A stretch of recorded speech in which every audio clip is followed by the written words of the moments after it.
റെഡ്മിയുടെ Redmi 14C 5G എന്ന പുതിയൊരു smart phone launch ചെയ്യാൻ പോകുന്നുണ്ട്. ഈ ഒരു ഫോണിന്റെ ഫീച്ചേഴ്സിനെ പറ്റിയിട്ടുള്ള പല കാര്യങ്ങളും ഇപ്പം അറിയാൻ കഴിഞ്ഞിട്ടുണ്ട്. എന്തായാലും ഈ ഒരു വീഡിയോയിൽ നമ്മൾ നോക്കാൻ പോകുന്നത് റെഡ്മി 14C 5G എന്നുള്ള സ്മാർട്ട് ഫോണിനെ പറ്റിയിട്ടാണ്. നമ്മൾ ആദ്യം ഫീച്ചേഴ്സും കാര്യങ്ങളൊക്കെ നോക്കുകയാണെന്നുണ്ടെങ്കിൽ ഡിസ്പ്ലേയുടെ കാര്യത്തിൽ ഈ ഒരു സ്മാർട്ട് ഫോണിൽ 6.88 ഇഞ്ചിന്റെ HD+ ഡിസ്പ്ലേ വരുന്നതായിരിക്കും. അപ്പം ഇതിൽ HD റെസൊല്യൂഷനെ വരാൻ ചാൻസ് ഉള്ളൂ, അത് ശ്രദ്ധിക്കണം. പിന്നെ LCD പാനലുമായിട്ടായിരിക്കും ഈ ഒരു സ്മാർട്ട് ഫോൺ വരിക. ഫോണിന്റെ ഫ്രണ്ടിൽ വാട്ടർ ഡ്രോപ്പ് നോച്ച് ഡിസൈനിലെ നോച്ച് ആയിരിക്കും വരിക. പഞ്ച്വൽ ഡിസൈൻ ഇതിൽ വരാൻ സാധ്യതയില്ല.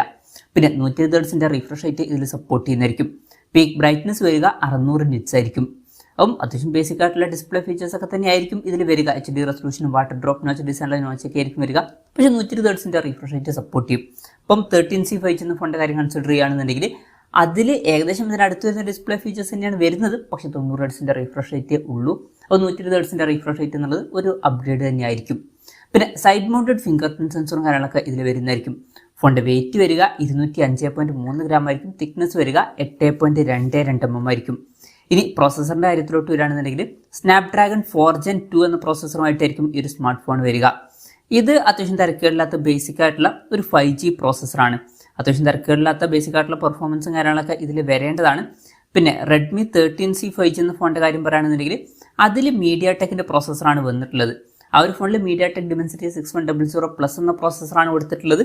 അതിനേക്കാൾ കുറച്ചും കൂടി ബെറ്റർ ആയിട്ടുള്ള ഒരു പ്രോസസ്സറാണ് ഈ ഒരു പ്രോസസ്സർ എന്നൊക്കെ പറയാവുന്നതാണ്. പിന്നെ ഈ ഒരു ഫോണിൽ 5G സപ്പോർട്ടും കാര്യങ്ങളൊക്കെ വരുന്നതായിരിക്കും.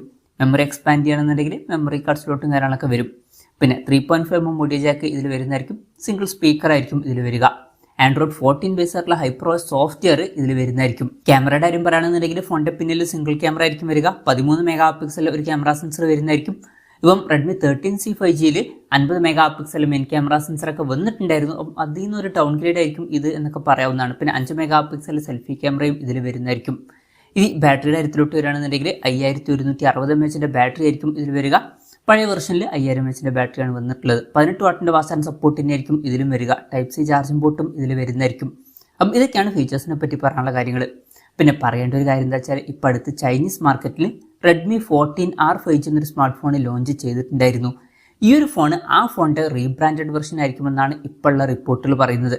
കൺഫർമേഷൻസ് ഇപ്പം പുറത്ത് വന്നിട്ടില്ല. എന്നാലും മിക്കവാറും ആ ഒരു ഫോണിന്റെ ഒരു റീബ്രാൻഡഡ് വെർഷൻ തന്നെയായിരിക്കും ഈ ഒരു ഫോൺ. വിലയുടെ കാര്യം പറയുകയാണെന്നുണ്ടെങ്കിൽ അതിനെ പറ്റിയിട്ടുള്ള കറക്റ്റ് കാര്യങ്ങൾ അറിയാൻ കഴിഞ്ഞിട്ടില്ല. ചൈനീസ് മാർക്കറ്റിൽ 14R 5G എന്ന സ്മാർട്ട് ഫോൺ 13,000 രൂപ പ്രൈസ് റേഞ്ചിലായിട്ടാണ് ലോഞ്ച് ചെയ്തിട്ടുള്ളത്. പക്ഷേ ഇന്ത്യൻ മാർക്കറ്റിൽ 13C 5G എന്ന സ്മാർട്ട് ഫോൺ 10,000-10,500 രൂപ പ്രൈസ് റേഞ്ചിലായിട്ടാണ് വരുന്നത്. അപ്പം ഈ ഒരു ഫോണും ഏകദേശം അതിനടുത്ത് വരുന്ന ഒരു പ്രൈസിംഗിലായിട്ട് വന്നേക്കാം. ഒരു 11,000-12,000 രൂപ പ്രൈസ് റേഞ്ചിലൊക്കെ ആയിട്ടാണ് ഈ സ്മാർട്ട് ഫോൺ നമ്മുടെ ഇന്ത്യൻ മാർക്കറ്റിൽ എക്സ്പെക്ട് ചെയ്യുന്നത്. കൺഫർമേഷൻസ് ഒന്നുമില്ല, ജസ്റ്റ് നമ്മുടെ എക്സ്പെക്ടേഷൻ പറഞ്ഞു എന്നേ ഉള്ളൂ. എന്തായാലും റെഡ്മിയുടെ റെഡ്മി 14C 5G എന്ന പുതിയൊരു സ്മാർട്ട് ഫോൺ ലോഞ്ച് ചെയ്യാൻ പോകുന്നുണ്ട്. ഈ ഒരു ഫോണിനെ പറ്റിയിട്ടുള്ള നിങ്ങളുടെ അഭിപ്രായം ജസ്റ്റ് ഒന്ന് കമൻറ്റ് ചെയ്യുക. അതുപോലെ തന്നെ ഈ ഒരു സ്മാർട്ട് ഫോൺ ഇന്ത്യൻ മാർക്കറ്റിൽ നിങ്ങൾ ഏത് പ്രൈസിങ്ങിലാണ് എക്സ്പെക്ട് ചെയ്യുന്നത് എന്നുള്ള കാര്യം കൂടി ജസ്റ്റ് ഒന്ന് കമൻറ്റ് ചെയ്യുക.